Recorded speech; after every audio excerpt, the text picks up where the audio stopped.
ದರ್ಶನ್ ಮತ್ತು ಸಹಚರರಿಂದ ರೇಣುಕಾಸ್ವಾಮಿ ಕೊಲೆ ಕೇಸ್ಗೆ ಸಂಬಂಧಪಟ್ಟಂತೆ ನಾಳೆಯಿಂದ 57ನೇ ಸಿಸಿಎಚ್ ಕೋರ್ಟ್ನಲ್ಲಿ ಸಾಕ್ಷ್ಯ ವಿಚಾರಣೆ ನಡೆಯುತ್ತೆ. ಎಸ್ಪಿಪಿ ಮತ್ತು ತಂಡದಿಂದ ಟ್ರಯಲ್ಗೂ ಮುನ್ನ ಪೂರ್ವ ಸಿದ್ಧತೆಗಳು ನಡೆದಿದೆ. ನಾಳೆಯಿಂದ ಟ್ರಯಲ್ ಆರಂಭ ಆಗ್ತಾ ಇದೆ.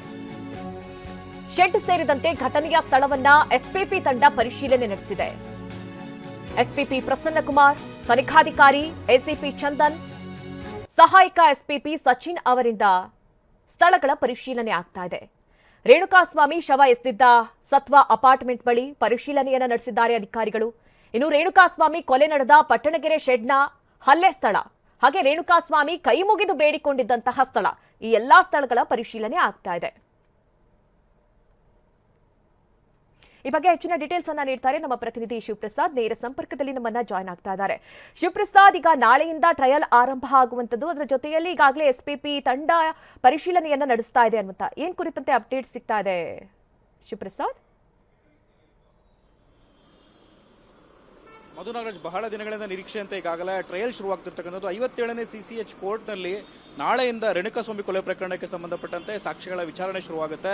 ಇದಕ್ಕೆ ಸಂಬಂಧಪಟ್ಟಂತೆ ಪೂರ್ವ ಸಿದ್ಧತೆಯಾಗಿ ಈಗಾಗಲೇ ಎಸ್ಪಿಪಿ ಪ್ರಸನ್ನಕುಮಾರ್ ಅವರ ನೇತೃತ್ವದ ತಂಡ ಏನಿದೆ, ತನಿಖಾಧಿಕಾರಿ ಎಸಿಪಿ ಚಂದನ್ ಹಾಗೂ ಸಹಾಯಕ ಎಸ್ಪಿಪಿ ಸಚಿನ್ ಅವರು ಸೇರಿದಂತೆ ಅವರ ತಂಡ ಈಗಾಗಲೇ ಸ್ಥಳಗಳಿಗೆ ತೆರಳಿ ಪರಿಶೀಲನೆ ಕೂಡ ಮಾಡಿರ್ತಕ್ಕಂಥದ್ದು. ಪ್ರಮುಖವಾಗಿ ಮೊದಲನೇದಾಗಿ ಆ ಸತ್ವ ಅಪಾರ್ಟ್ಮೆಂಟ್, ಸುಮನಹಳ್ಳಿ ಬಳಿ ಬರತಕ್ಕಂಥ ಸತ್ವ ಅಪಾರ್ಟ್ಮೆಂಟ್ ಇದೆ, ಅದರ ಮುಂಭಾಗ ಆ ರೇಣುಕಾಸ್ವಾಮಿಯ ಶವವನ್ನು ಡಿಸ್ಪೋಸ್ ಮಾಡಿದ್ರು. ಅಲ್ಲಿ ಶವವನ್ನು ಎಸೆದಿರ್ತಕ್ಕಂಥ ಸ್ಥಳವನ್ನು ಕೂಡ ಈಗಾಗಲೇ ಪರಿಶೀಲನೆ ಮಾಡಿರ್ತಕ್ಕಂಥದ್ದು. ಅಷ್ಟಲ್ಲದೆ ಅದಕ್ಕೂ ಮುನ್ನ ಆರ್ ನಗರ ಪೊಲೀಸ್ ಠಾಣಾ ವ್ಯಾಪ್ತಿಯ ಪಟ್ಟಣಗೆರೆಯ ಜಯಣ್ಣ ಶೆಡ್ ಏನಿದೆ, ಆ ಜಯಣ್ಣ ಶೆಡ್ನ ಒಳಭಾಗದಲ್ಲಿ ಮಾರಣಾಂತಿಕವಾಗಿ ಹಲ್ಲೆಯನ್ನು ನಡೆಸಿ ರೇಣುಕಾಸ್ವಾಮಿಯನ್ನ ವಿಕೃತವಾಗಿ ಕೊಲೆಯನ್ನು ಮಾಡಲಾಗಿತ್ತು. ಇದಕ್ಕೆ ಸಂಬಂಧಪಟ್ಟಂತೆ ಆ ಸ್ಥಳಗಳೆಲ್ಲನೂ ಕೂಡ ಪರಿಶೀಲನೆ ಮಾಡಿದ್ದಾರೆ. ಅದೇ ಜಾಗದಲ್ಲಿ ಅಂದ್ರೆ ಜಯಣ್ಣ ಶೆಡ್ನ ಒಳಭಾಗದಲ್ಲಿ ಹಲ್ಲೆ ನಡೆಸುವಂತಹ ಸಂದರ್ಭದಲ್ಲಿ ರೇಣುಕಾಸ್ವಾಮಿ ಕೈ ಮುಗಿದು ಬೇಡಿಕೊಳ್ತಾನೆ, ನನ್ನ ಮೇಲೆ ಹಲ್ಲೆಯನ್ನು ಮಾಡಬೇಡಿ ಅಂತೇಳಿ. ಆ ಸ್ಥಳವನ್ನು ಕೂಡ ಈಗಾಗಲೇ ಎಸ್ಪಿ ಪ್ರಸನ್ನಕುಮಾರ್ ನೇತೃತ್ವದ ತಂಡ ಈಗಾಗಲೇ ಪರಿಶೀಲನೆ ಮಾಡಿರ್ತಕ್ಕಂಥದ್ದು. ಪೂರ್ವ ಸಿದ್ಧತೆಯ ಭಾಗವಾಗಿ ಅವರು ಎಲ್ಲ ಸ್ಥಳಗಳನ್ನು ಕೂಡ ಪರಿಶೀಲನೆ ಮಾಡಿದ್ದಾರೆ. ನಾಳೆ ಈ ಪ್ರಕರಣಕ್ಕೆ ಸಂಬಂಧಪಟ್ಟಂತೆ ಟ್ರಯಲ್ ಶುರುವಾಗ್ತಿರ್ತಕ್ಕಂಥದ್ದು. ಅದೇ ಪ್ರಮುಖ ಘಟ್ಟ.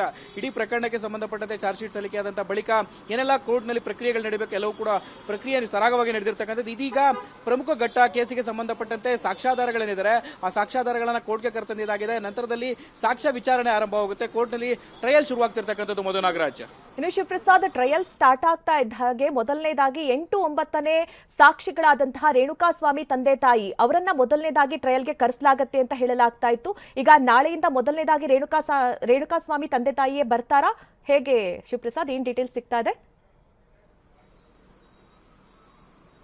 ಸದ್ಯದ ಮಾಹಿತಿಯ ಮೇರೆಗೆ ಈಗಾಗಲೇ ಸಾಕ್ಷ್ಯ ವಿಚಾರಣೆಯನ್ನು ಆರಂಭ ಮಾಡೋದಾಗಿ ಹೇಳಿದ್ದಾರೆ. ಮೊದಲನೇದಾಗಿ ಪ್ರಮುಖವಾಗಿ ಪ್ರಕರಣಕ್ಕೆ ಸಂಬಂಧಪಟ್ಟಂತೆ ಆರೋಪಿಗಳ ವಿರುದ್ಧ ಯಾವೆಲ್ಲ ಸಾಕ್ಷ್ಯಾಧಾರಗಳನ್ನ ಅಂದ್ರೆ ಸಾಕ್ಷಿಗಳನ್ನ ವಿಚಾರಣೆಯಾಗಿ ಪರಿಗಣಿಸ್ತಾರೆ ಅನ್ನೋದನ್ನ ಕಾದು ನೋಡಬೇಕಾಗಿದೆ.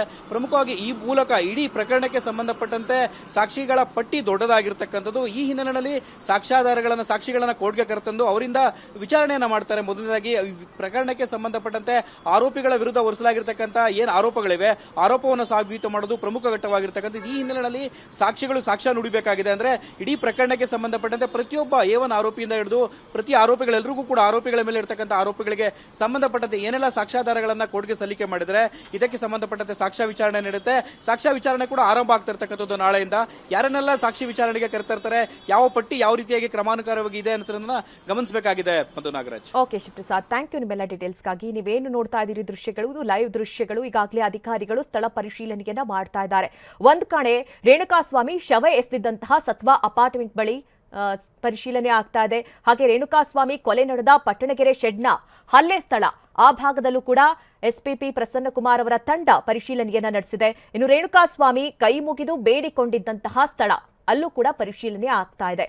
ಅಂದ್ರೆ ಈಗಾಗಲೇ ಅಧಿಕಾರಿಗಳು ಪರಿಶೀಲನೆಯನ್ನ ನಡೆಸಿ ಎಲ್ಲೆಲ್ಲಿ ಏನೇನಾಗಿತ್ತು, ಯಾವ ರೀತಿ ಆಗಿತ್ತು ಅನ್ನುವಂತಹ ಕುರಿತಂತೆ ಸಂಪೂರ್ಣವಾದ ಮಾಹಿತಿಯನ್ನ ಈಗ ಚಾರ್ಜ್ ಶೀಟ್ ನಲ್ಲಿ ಸಲ್ಲಿಸಲಾಗಿತ್ತು. ನೀವೇನ್ ಗಮನಿಸ್ತಾ ಇದ್ದೀರಿ, ಒಂದು ಭಾಗದಲ್ಲಿ ಪಟ್ಟಣಗೆರೆ ಶೆಡ್, ರೇಣುಕಾಸ್ವಾಮಿಯನ್ನ ಥಳಿಸಿದಂತಹ ಸ್ಥಳ, ಆ ಭಾಗದಲ್ಲಿ ಅಧಿಕಾರಿಗಳು ಭೇಟಿ ಕೊಟ್ಟಿದ್ದಾರೆ, ಪರಿಶೀಲನೆಯನ್ನ ನಡೆಸ್ತಾ ಇದ್ದಾರೆ.